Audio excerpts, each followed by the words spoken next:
entre les coraux. Et petit huilateye. Comme à l'accoutumée. Nana wa yao. Sommes de nouveau de sortir. Taratu arur arhei. L'oreille est hardie. Restez hardi, moussaillon, moussaillon, moussaillon. Patrice et Lydie Kozak.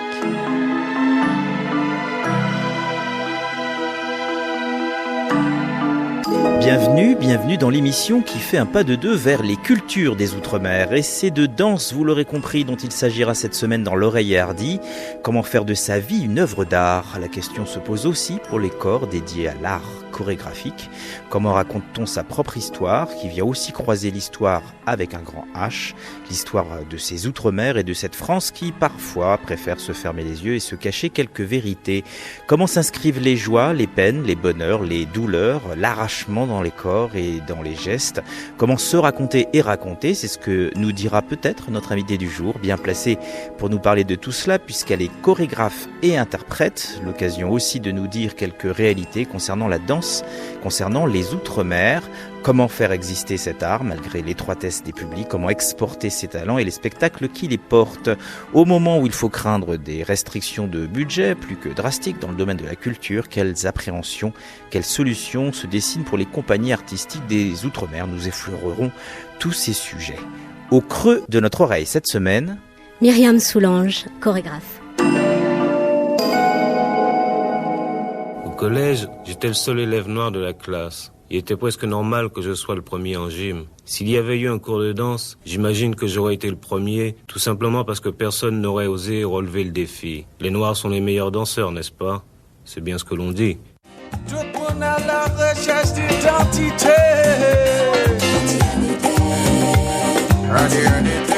Myriam Soulange, bonjour.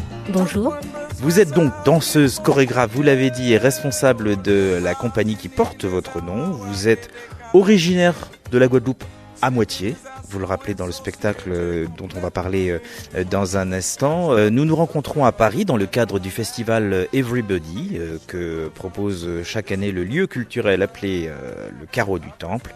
Vous y avez joué à 2 reprises votre pièce Cover, pièce autobiographique créée il y a 3 ans, donc en 2022. Vous nous parlerez de cette création et de ce qu'elle raconte de votre histoire personnelle. Tradition oblige, c'est vous qui allez dresser maintenant en quelques mots, quelques lignes, votre autoportrait. Qu'est-ce que vous diriez de vous-même? Comment est-ce que vous vous présentez au monde, Myriam Soulange? Qu'est-ce que Myriam Soulange a à dire de Myriam Soulange? Myriam Soulange, je suis quelqu'un d'extrêmement sensible. J'ai un regard vraiment qui se porte sur les femmes, sur notre société, sur l'intime, comme vous avez pu voir dans ce spectacle, notamment cette question de l'intime, la question de comment se réapproprier nos récits, comment rendre visibles nos récits sans culpabilité. Enfin voilà, il y a vraiment quelque chose de cet ordre-là pour moi qui me semble hyper important, d'être toujours en porosité avec l'environnement, ma rue, les gens dehors, ce qui se passe. Je suis le peuple, je suis les gens, je danse. C'est aussi ma danse. C'est aussi ce que j'essaie de traverser dans mes créations. On parle de danse contemporaine, mais moi j'aimerais dire que je fais une danse populaire, une danse qui appartient à une forme rhizomique par rapport à mon identité. Et c'est tout ça qui crée moi qui je suis en fait, toujours alerte, toujours en réception des histoires et de comment pouvoir les raconter et comment pouvoir aussi les sublimer et leur donner leur place vraiment dans ce monde qui en a besoin. On va parler de Cover parce que même s'il a été créé il y a 3 ans, il restera toujours d'actualité. C'est votre vie ou des éléments de votre vie qu'on entend. Alors, vous parlez de votre père, Socrate, parti de Guadeloupe très jeune pour arriver en France avec toute une vie vécue en France, homme de radio, sensible lui aussi et toujours prêt à parler de sujets qui concernent aussi son identité d'homme noir, et notamment dans ses émissions radio de musique noire, de négritude, etc. On l'entend tout au long du spectacle. On parle de viol, d'agression. Vous parlez aussi de votre statut d'artiste, femme noire. Et on entend, et c'est le moment les plus savoureux, le plus drôle dans le spectacle, on entend toutes ces réflexions que vous avez dû entendre de casting en casting. Au moment où vous avez commencé à danser, passer les castings, vous avez dû en entendre des vertes et des pas mûres sur votre statut de femme noire. Vous parlez aussi, alors plus en filigrane, de votre métissage. Voilà, donc c'est un spectacle riche, relativement court, mais très riche. Et on va commencer par là, avec cette particularité, pendant un bon moment, vous avez une capuche sur la tête, vous dansez de dos. Symboliquement, qu'est-ce que ça veut dire ? Alors, il y a 2 points importants. Le premier, c'est que j'ai voulu me créer ma Touloulou. Alors, les Touloulous sont ces femmes qui se parent, qui se déguisent. On voit plus 1 centimètre de peau. Elles changent leur démarche, elles se parfument autrement et elles vont mener le bal. C'est elles qui mènent la danse. Elles invitent, donc elles vont dans des bals, etc. pendant le carnaval, en Guyane notamment. Et en fait, je les ai rencontrées et c'était fascinant parce que elles me disaient que le fait d'être parées comme ça leur permettait de pouvoir plonger dans l'intime, de se créer un nouveau personnage, de régler des comptes, de dire ce qu'elles n'osaient pas dire, etc. Et en fait, c'était ma première résidence, c'était en Guyane. Et donc, je me suis inspirée de ça et je me suis dit, moi, je vais me créer ma Touloulou et je vais voir jusqu'où je suis capable d'aller. Qu'est-ce que je vais dire ? Qu'est-ce que j'ai envie de raconter ? Jusqu'où je peux aller, en fait, avec ça ? Et donc ça, c'était important. Et ensuite, il y a une autre chose, c'est que il y avait la question, j'ai travaillé sur des archives aussi photographiques. Mon père a beaucoup de photos d'artistes, de chanteurs, Marvin Gaye, Métina, etc. Plein d'artistes. Et donc, j'ai regardé tous les clichés, etc. Et j'ai repris les poses des artistes, mais aussi des poses de personnes de ma famille que je connaissais pas vraiment. En Guadeloupe, notamment, il y avait beaucoup d'hommes, il y avait très peu de photos de femmes. Et donc, toute l'écriture du début dans ces cercles, ce sont vraiment des gestes très précis que je vais m'approprier petit à petit, que je modifie, que je transforme, que je dynamise, qui tout d'un coup m'appartiennent. Mais au départ, c'est vraiment ces images, ces photos dont je me suis servie. Et en fait, finalement, cette capuche, cette tenue, etc., ça permet aussi de passer du féminin au masculin, au monstre, à ne plus savoir si je suis de face, si je suis de dos, si je suis illusion. On sait plus, et surtout on m'identifie pas en tant que personne racisée, etc. Et c'était aussi ça. Et aussi, du coup, il y a beaucoup justement les voix de mon père à ce moment-là. C'est-à-dire que moi, quand j'ai commencé cette création, j'ai fait des interviews de mon père. Je voulais lui poser plein de questions et je me disais, je vais faire quelque chose avec ça. Et donc, la première question, c'est, papa, tu réponds quoi quand on te demande d'où tu viens? Parce que moi, quand on me demande d'où je viens, on me dit toujours, oui, mais oui, d'accord, tu viens de Guadeloupe, mais d'où tu viens? Enfin, il y a toujours ce truc-là. Si je dis que je suis française, ça va pas. Si je dis que je suis née en Charente, oui, mais non, t'es pas vraiment charentaise. Enfin, donc, je m'interrogeais là-dessus. Je me demandais comment lui, parce que finalement, il est né en Guadeloupe, mais il a vécu toute sa vie après à Paris. Il est retourné en Guadeloupe en vacances, etc. Son père lui a interdit de parler créole. Et donc, il y avait aussi, lui, je m'interrogeais sur comment, lui, il a réussi à garder son identité proche de lui, par rapport à la musique, par rapport à ses questionnements et aux émissions de radio qu'il a pu faire, notamment dans les Nuits Magnétiques, où il invitait tout le temps des artistes antillais, etc. Et c'était ça, en fait, qui m'intéressait. C'était comment, même si on est loin, même si on est ailleurs, etc., comment notre ancrage, il existe, il est présent et il prend sa place, en fait, vraiment. Est-ce que c'est grâce ou à cause de votre père que vous avez fait ce spectacle cover ? Non, je pense que le point de départ, c'est moi, en fait. C'est plutôt mon histoire, c'est mes interrogations, parce que justement, moi, à l'inverse de lui, moi, j'ai vécu aussi très longtemps dans l'Hexagone. Et après, je me suis dit, en fait, non, moi, je vais partir en Guadeloupe parce qu'en fait, je connais pas mon pays vraiment. Voilà. Vous étiez dans votre pays, finalement. Oui, mais une partie, c'est ça aussi, cette histoire de cette identité, qui est aussi une force et que je trouve aussi très, très chouette, et comment je m'en sers, etc. Mais il y avait vraiment une partie, justement, de mon identité que je connaissais pas, où c'était simplement d'y aller en vacances. Et là, c'était presque traumatisant pour moi parce que je connaissais tellement pas, que je comprenais rien et que j'avais pas d'attention particulière sur la musique, sur les saveurs, les odeurs, le carnaval, je sais pas, les contes. Donc je suis partie à un moment, je suis partie seule et je suis arrivée en Guadeloupe et j'ai passé 12 ans en Guadeloupe où j'avais juste envie de découvrir, d'aller creuser et d'aller rencontrer les gens, et ça a été hyper riche. Et c'est à partir de là que je me suis dit, mais faut que je pose des questions à mon père, en fait, lui, comment c'était? Est-ce qu'il a des souvenirs là-bas? C'était quoi ces jeux d'enfants? J'avais pas eu ces échanges-là avec lui, en fait. Donc c'était vraiment au départ, c'est moi, et après c'était d'aller chercher aussi auprès de mon père, d'en savoir plus, d'avoir envie de connaître plus mon histoire, et lui, son histoire, forcément. Est-ce que je vais trop loin en disant que vous avez peut-être un peu dansé vos propres interrogations, tout autant que lui dans ses émissions radio, dans ses mots et dans ses recherches vers la musique noire américaine et autres, tout comme lui, donc il a cherché à travers les mots à se réconcilier avec soi-même ou à se comprendre lui-même. Est-ce que ça se rejoint pas grâce à vous et grâce à ce spectacle ? Ouais, moi je pense que c'est en effet, ouais, il y a quelque chose peut-être qui résonne entre lui et moi, et ce qui crée une force, et c'est peut-être aussi pour ça que ce rendez-vous, il existe aussi, quoi, parce que moi j'ai toujours été fascinée aussi par lui, par cette connaissance sur la musique, sur tout ce qui m'a fait découvrir par rapport à la musique, et c'est ce qui m'amène aussi moi avec ce chemin par rapport au corps, mais qui vient aussi réveiller mon identité, qui vient réveiller les identités, qui vient donner un discours en tant que femme noire, femme guadeloupéenne, artiste, etc. Donc c'est des combats, c'est des formes de résistance, de lutte et d'envie de dire on est là, quoi, on existe et on a envie de porter ça en nous, quoi, vraiment. Il y a ce moment particulier, vous dansez moins mais vous racontez davantage, et ce moment particulier à 14 ans, vous donnez un nom, vous donnez le nom de votre agresseur, et j'ai vu récemment un spectacle où effectivement plusieurs comédiennes se retrouvaient pour pouvoir évoquer cette question-là du viol, de l'agression sexuelle, et donner le nom sur scène de leurs agresseurs, avec des affaires qui étaient jugées pour certaines, pas jugées pour d'autres. Je voudrais savoir si ça participe aussi de cette démarche-là, c'est que il est temps que la peur change de camp et que les agresseurs, les violeurs soient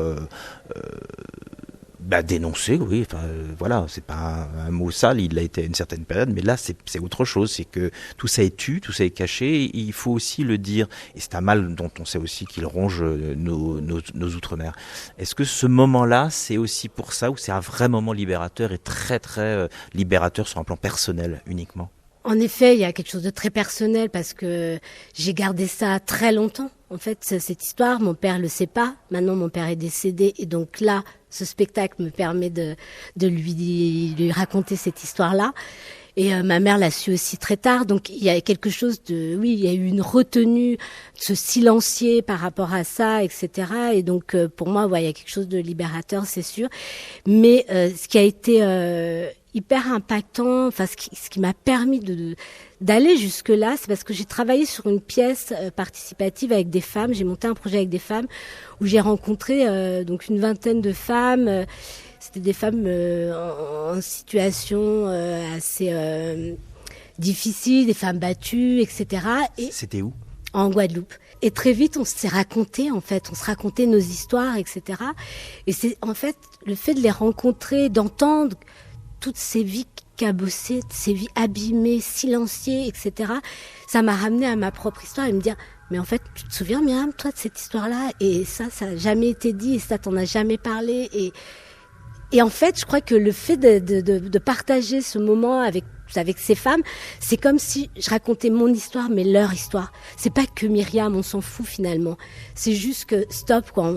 C'est plus possible. On a envie il faut qu'on libère cette parole-là. Ça peut plus rester comme ça, quoi. Donc il y a quelque chose de personnel et de politique. Donc, et dans le fait de donner un nom, alors je ne sais pas s'il est fictif ou réel, et dans le fait à un moment donné de dire, c'est un geste, une parole politique aussi. Bien sûr. Ouais, c'est une parole politique et en effet de livrer le nom de l'agresseur, oui, complètement. C'est peut-être même un risque, j'en sais. Enfin voilà, mais on s'en fout. Il y a un moment juste, il faut dire les choses et que ça serait ridicule ça serait ne pas aller jusqu'au bout, en tout cas, de devoir encore une fois dire oui, non, je vais pas dire. Non, je dis, je livre l'histoire, je livre vraiment quelque chose sans essayer d'être dans quelque chose justement non plus de pathos ou je sais pas quoi. C'est vraiment, je livre quelque chose, un récit, et je vais jusqu'au bout de ce récit-là. Donc je nomme forcément le violeur. Troisième partie sur voilà tous les clichés. Ah oui, tu danses, mais tiens, mais est-ce que tu sais la Biggie? Ah oui, tu danses, mais dis donc, mais c'est des rythmes qui viennent de chez toi. Tout ça, vous les avez réellement entendus. On sent que c'est des phrases. C'est tellement bien fait, bien reproduit, que là, je pense que vous n'avez pas dû à faire beaucoup d'efforts de recréation pour pouvoir. En fait, vous avez repris des phrases et là, on vous voit. Vous êtes face à nous et puis vous exécutez cette danse et vous l'adaptez en fonction de ce qu'on vous demande dans des castings et effectivement aujourd'hui encore ça paraît aberrant, mais je pense qu'aujourd'hui encore il doit y avoir des réflexions un peu de ce style-là. Je reviendrai juste sur une chose, c'est que justement il y a toutes ces phrases, donc moi c'était très simple de noter toutes ces choses que j'ai pu entendre, etc. J'ai fait une espèce de liste comme ça, je trouvais ça trop délire, ça m'a fait il y a de la récréation, c'est pas ce que je veux dire, mais en tout cas les phrases, vous avez pas eu à aller loin pour les noter, quoi. Ça c'est sûr. Mais ce qui est intéressant aussi, c'est justement que ma danse elle résiste, parce que pendant les 10 minutes où je balance toutes ces phrases, au niveau du corps, je reste que sur un mouvement. C'est que je me laisse jamais, il y a vraiment cette question de la résistance et de jamais basculer, quoi. Quand bien même j'entends tout ça, c'est moi qui résiste. Enfin, je trouve qu'il y a un endroit de lecture aussi qui me semblait intéressant en tout cas, où justement ça s'adapte pas, etc. Et c'est toujours en retenue et avec ce geste qui est hyper répétitif et qui va jusqu'au bout de cette performance. Et est-ce que c'était le cas à l'époque? C'est-à-dire quand vous débutiez, quand vous passiez des castings, est-ce qu'à un moment donné, pour vivre, vous avez choisi cet art et puis ou alors très tôt vous vous êtes dit non, je laisse tomber tout ça et je fais mes propres créations. Mais j'imagine qu'entre le moment, je crois que c'est 2010, je crois que vous avez commencé effectivement à exécuter vos propres créations. Mais avant ça, est-ce que vous avez dû à un moment donné vous plier et puis vous vous êtes dit non mais c'est pas possible, c'est juste pas possible? En fait, c'est exactement ça. Très vite, je me suis dit non, mais en fait, de toute façon, j'étais soit trop noire, soit pas assez noire, soit trop petite, soit je ressemblais pas assez à une danseuse. De toute façon, il y avait tout le temps quelque chose, donc j'ai bien compris que j'avais pas du tout le physique et que j'arriverais jamais à danser dans une compagnie. Et si bien que même des chorégraphes me disaient non, mais tu pourras jamais danser dans une compagnie, t'as pas du tout le physique. Même quand j'étais en formation, on me disait déjà ça. Donc c'est des choses qui après sont ancrées, il faut déconstruire, etc. Donc moi très tôt finalement je me suis dit je vais faire mes trucs, quoi. Je vais essayer, je vais faire mes trucs. J'avais pas du tout forcément une formation en tant que chorégraphe ou dans des écoles prestigieuses, etc. Mais justement c'est le moment où je suis partie en Guadeloupe et que je me suis... C'est ce que j'allais vous dire, ça a coïncidé à ce moment-là. Exactement. Et où je me suis isolée, où j'ai cherché, etc. Et ça a été un élan pour moi, c'est clairement. C'est l'heure d'une pause dans nos échanges, une pause en musique et en partage, Myriam Soulange. Tous nos invités choisissent 2 titres de musique et font ainsi la programmation musicale de L'Oreille est Hardie. Quel serait votre premier choix? Non, mais prenons Gordon Anderson, Anti-Anité. Pourquoi ce choix dans votre spectacle et aussi là pour cette proposition? Alors ce morceau, c'est un morceau que j'ai découvert dans une des émissions de mon père, parce qu'en fait je ne connaissais pas.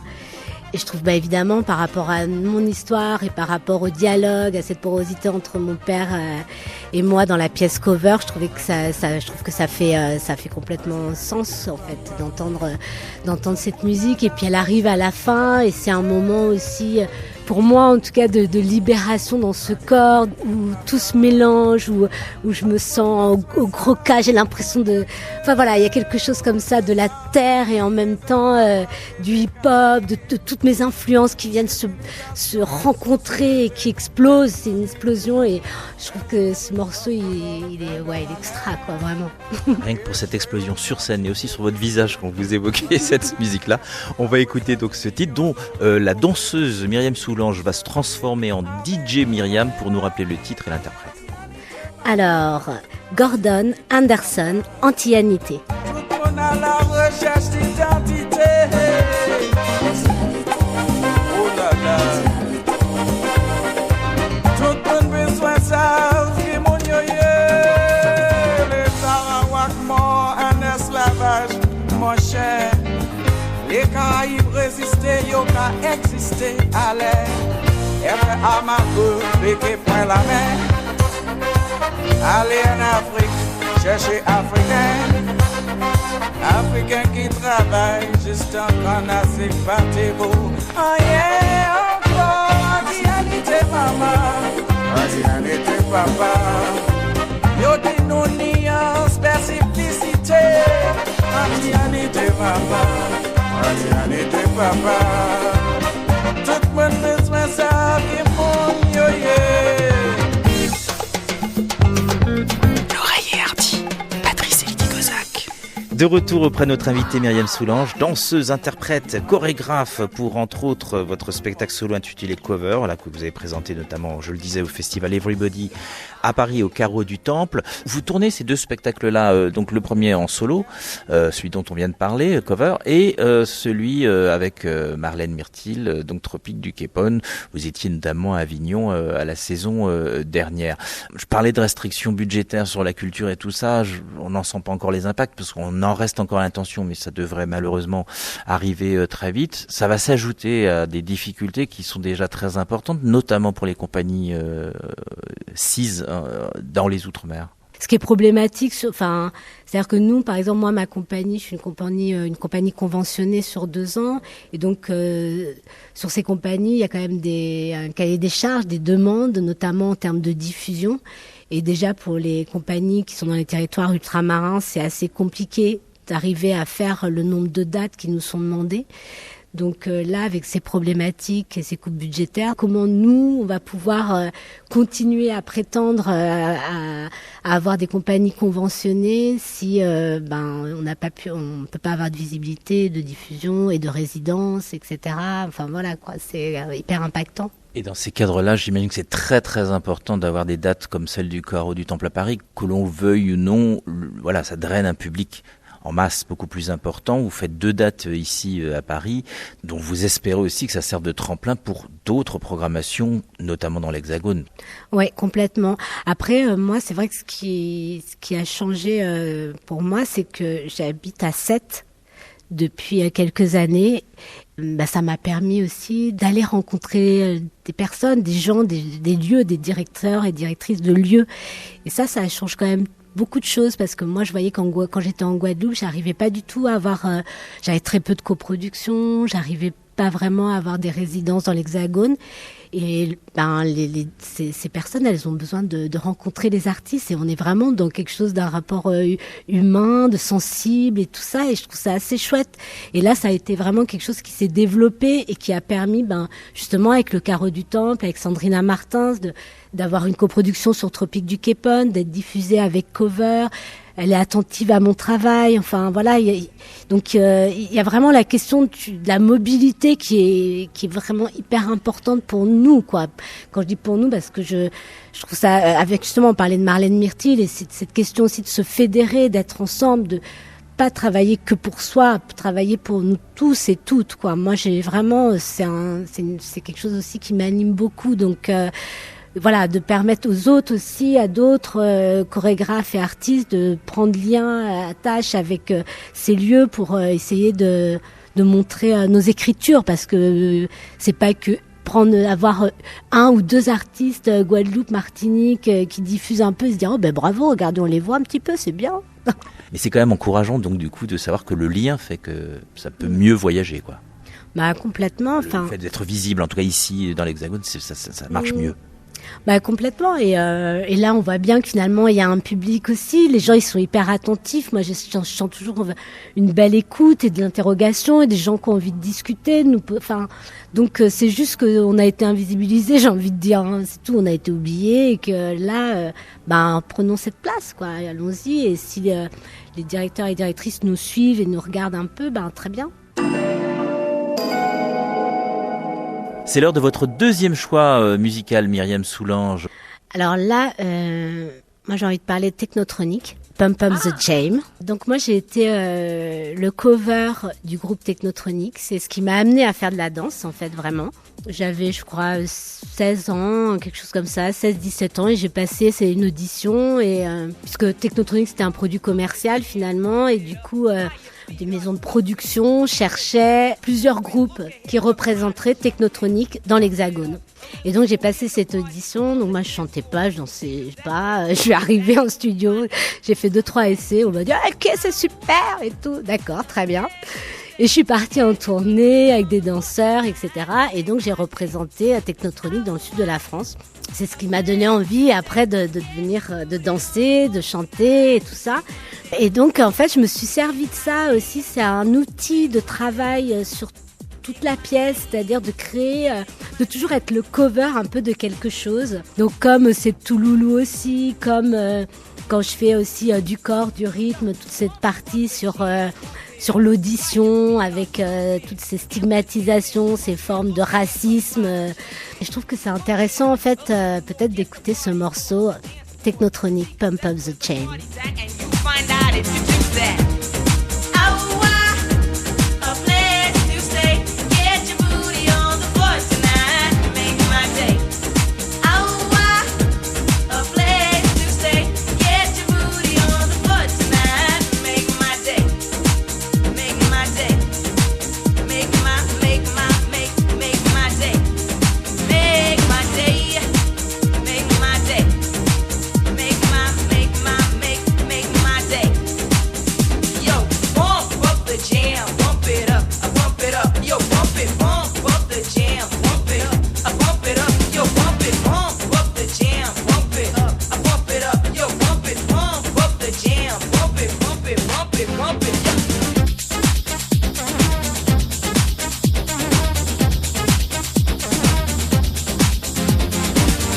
L'oreille a du goût.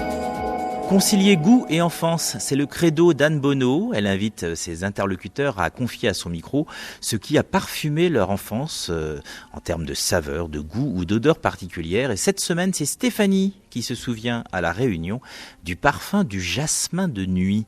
Oui, alors j'ai bien dit jasmin de nuit, et ce n'est pas, assure-t-elle, la fleur de son imagination, mais un souvenir bien réel. Écoutez. Je me souviens plus exactement comment ça s'appelle, mais alors peut-être c'est jasmin de nuit. Et pourquoi donc ? Peut-être c'est ça, mais en tout cas, je sais que dans notre jardin, il y avait une fleur juste en bas de ma fenêtre en fait, où l'odeur sort que la nuit. Je crois que ça s'appelle le jasmin de nuit. Maintenant, je crois que le pied, il n'existe plus dans le jardin, a été remplacé par autre chose, mais c'est marrant parce que à chaque fois que je sens cette odeur maintenant quand je marche dans la rue ou autre, bah, tout de suite ça me ramène là-bas quoi. En enfance, la nuit ou les nuits d'été, il fait une chaleur vraiment particulière quoi. Et l'odeur, ça te ramène instantanément à ça quoi. En fait, c'est trop drôle parce que le jardin, il était vraiment un peu divisé en deux parties. T'avais la cour, tout ce qui était planté dans la terre, les arbres, tout ça c'était mon grand-père qui s'en occupait. Et sous la varangue, en fait, t'avais plein de pots de fleurs, et ça c'était que ma grand-mère qui s'en occupait. Alors je sais pas comment est-ce qu'ils se sont donné les rôles chacun, ou est-ce que ça a été automatiquement comme ça. Il y a pas longtemps encore, un soir je marchais et d'un coup comme ça je l'ai senti, le jasmin de nuit dans le jardin de quelqu'un, et c'est trop beau. L'oreiller hardi, Patrice et Lydie Kozak. Et vous, Myriam Soulange, si je vous demandais un souvenir lié à la Guadeloupe, alors c'est pas un souvenir d'enfance, mais vous y alliez, j'imagine, de temps en temps en vacances. Qu'est-ce qui, quand vous rentriez après du côté d'Angoulême, je crois, c'est ça ?